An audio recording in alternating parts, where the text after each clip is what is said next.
ko ang aking asawa matapos niyang ang aming 7 taong gulang na anak na babae.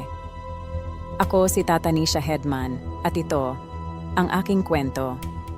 Isang gabi maaga akong natapos sa aking trabaho. Sa kagustuhan kong sorpresahin ang aking pamilya, ay nagmamadali akong umuwi sa aming bahay.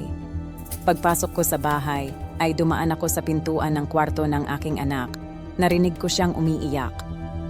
Pagbukas ko ng pinto niya, natuklasan ko na siya ng asawa kong si Vincent Phillips. Nanginginig ako sa sobrang galit. Ang una kong naisip ay kunin ang at siya, ngunit ang parusang iyon ay tila napakagaan para sa kanyang ginawa sa aming anak. Kaya hinintay ko muna siyang makatulog ng mahimbing bago pumasok sa kwarto namin na may dalang gasolina. Ibinuhos ko ito sa buong kama. Pagkatapos, ay kinuha ko ang light sa aking bulsa, at inihagis sa tinutulugan niya. Mabilis na nilamon ng apoy ang silid, at pagkatapos ay tumakas na ako.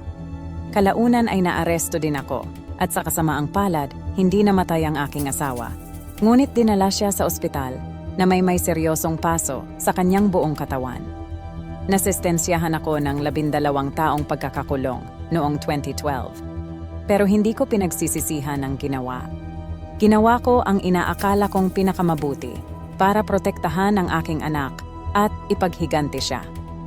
Iniisip ng ilang tao na ang ginawa ko ay ganap na makatwiran. Sa kabilang banda, iniisip ng iba na isa akong halimaw. Ano ang opinyon mo?